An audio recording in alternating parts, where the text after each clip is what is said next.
What's up, guys? So we're just gonna have some open conversation here. I'm with Sophie Bukovec and Poletto, and the reason that we're doing this is we work with a ton of youth-age volleyball athletes. And these two have gone through the youth system, so the Ontario Volleyball Association, provincial teams, national teams, went on and played NCAA volleyball, and now they're part of our national team system. So getting feedback for them would be crucial. So I want to start with you, Sophie. If there was something that you could have changed in your training in high school, so volleyball-wise, that would have propelled you forward, what would you have done? I think I would have said take a break. I think I tried to do everything. I tried to play every sport in high school as well as play club volleyball. At the time I was also playing club soccer, and I just thought that more was better, and essentially it wasn't. So this is the first year I'm actually allowing myself to kind of have an off season, and I'm seeing rapid improvements, and I kind of wish I had that mentality when I was in school to be able to just give myself a break and really prioritize the things that I was doing in order to just be a little bit happier when I was in high school. Yeah, so what I'm seeing with a lot of the top club teams is these volleyball players, they're 15, 16, 17, and they're playing all year round. So they've got club season, provincial team, national team, or whatever that is, they get zero break. And so what I'm noticing is these athletes are quite fragile. I would say they never built that strength or had enough time off where they can really build up. So over this last little period, so it's been about 3 weeks where we've just been able to focus on strength training. How much of a difference do you think that's gonna make to your game?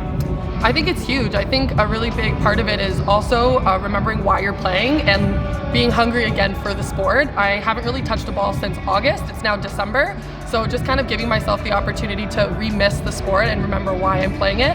And then also really focus on injury prevention, I think is really important. And that's something that Reid and I have done a really good job of here, is strength focus and also preventing injuries so that I can withstand a longer season this summer. So yeah. You know, it was actually crazy. It was a few nights ago, I went down to a volleyball club and I don't see them regularly. And I was with a 14 and under girls volleyball team, and I asked them, how many of you right now are in pain? And every single player on their team was in pain. So they're playing both school volleyball and club volleyball. These kids are being tortured, and I feel frustrated, I feel bad. And really the major problem is, if you don't have enough strength and stability and structural tolerance in your joints, however many jumps you do, once you hit that certain jumping threshold, you're gonna get injured. Or if you've done too many arm swings relative to the strength and stability and control that you have, you're gonna get injured. So Alex, if I pop over here, could you tell me a little bit about your experience through club volleyball and making that transition into the NCAA game? It was tough, I'm not gonna lie. I think I wasn't super prepared, or I'm not prepared, but I didn't know what to expect when I went to the NCAA. No one really told me what the training schedule was going to be like, what was expected of you, the level of play. I just wasn't aware of it, and I mean, some athletes are. I didn't watch NCAA volleyball. I didn't really know what I was getting myself into, and it was a shock. I mean, I went from training 3 times a week to 6 times a week, to never really doing much in the gym, to training 4 times in the gym every week, just being with a team 24/7, having a lot of expected out of you with just a totally different mindset than that I didn't have in the OVA. And it's definitely something that you need to have to take yourself to the next level. So it was awesome. I needed it to step up my game, but it definitely was a little bit of a shock. Do you think if you were playing less during the high school days and strength training more, do you think that would have helped you be better prepared in the NCAA, or do you think that would have taken away from your game because you weren't getting enough volleyball repetitions? I think I didn't actually play that much in club, but we practiced 3 times a week, and I think that was perfect. And then I had my beach season for 2 or 3 months, so I got a little bit of both. And I never really was overtrained volleyball-wise, and that's just because I just started playing volleyball pretty late, where I wasn't at the highest level before getting to college. But I definitely think that going into the gym before I got to college should have happened. I got to college and I didn't know the basic fundamental movements. So then you're introduced into Olympic lifts because that's what the team does, and I didn't have any fundamentals to back me up. Yeah. So I think that's definitely important to start maybe like 2 years leading into college at least to get those fundamental movements to build the base strength. Yeah. So I don't know if you guys know this, but these are two beach volleyball stars. They both played at USC, which is, I don't know, one of the pinnacle of NCAA programs in the States. I mean, how many NCAA championships did you win? 3. Just 3. Oh, I guess that's okay. How many years were you there for?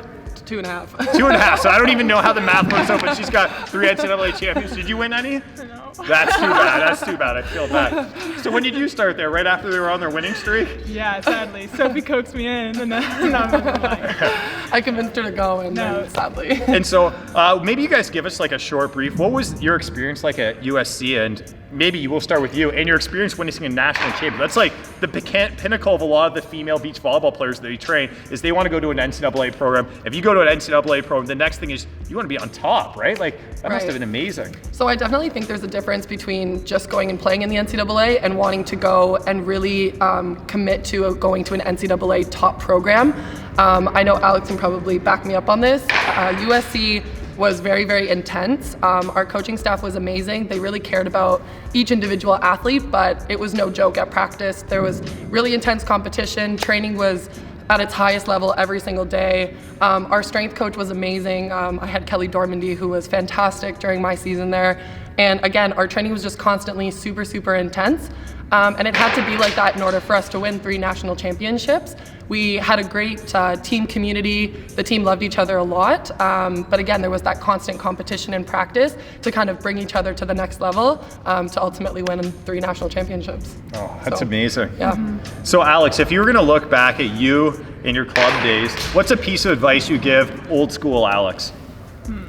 I would say to listen to your own body a lot more. Don't feel pressure to do things because your friends or your teammates are doing them. Ultimately, you know what's best for yourself, and you can get advice from everyone else, but just because someone else is trying out for this team or doing high school club and the provincial team doesn't mean you should, and everyone has a different level of what they need to work on and what they can tolerate. So yeah, just really, really listen to yourself, because I think I probably pushed myself in ways that I didn't need to, or didn't listen to myself, and that can just kind of tire you out. And it's always good to be in touch with your Absolutely. Definitely listen to your body. And then for Sophie, you had a lot of accolades in volleyball when you were young. You guys won the U21 World Championships. You guys were the best country in the world, representing us, Canada, winning the U21 World Championships. But still, if you're going to go back to Sophie in high school, what were some piece of advice you would give to her, or something you would chat with her about that maybe she could do differently that would align you for more success? I would have to say chill. Don't try to take on too much too fast. In my last year of high school, so in grade 12, I actually didn't play indoor volleyball to try to pursue beach volleyball, because I ultimately knew that that's kind of where my end was going to be. And I found it super, super important. That year I grew a lot as an athlete. And then, you know what, I missed indoor, and I went back and I played indoor at McMaster and then in the NCAA. So even when you decide to do something for yourself at that year, at that time that feels right for you, it doesn't mean you close doors. Those doors can always reopen for you. So just kind of relax, prioritize the things that are important to you, and you'll be happy in the end of it. Okay, I got one more thing. And so we work with a ton of young female volleyball athletes, and obviously they're super involved with their social media. Social media and post-workout selfies are incredibly important to them.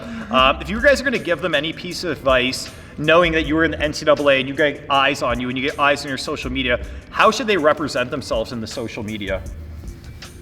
Oh, that's a tough question. I'd say represent yourself how you'd want to explain who you are to somebody. So if someone asks you and you to explain who you are and your personality, that's the kind of stuff you should be portraying on your social media. So if you're posting things that don't represent you, then that's probably not the best look. And definitely, coaches will look at your social media. They'll touch base with people to get to know who you are really as a person. And I've had my coach told me there was stud athletes, and he's like, we're not taking her specifically because of her personality or her work ethic on the court or just how she talked to her teammates. So it's definitely something to take into consideration how you're portraying yourself. Absolutely, because what happens is you guys right now in high school, in your social media, you're representing you, but as you get older and you have more and more people looking up to you, they're gonna copy the things that you're doing, or they're gonna follow along. So if you're a person on social media that handles yourself in a very positive way,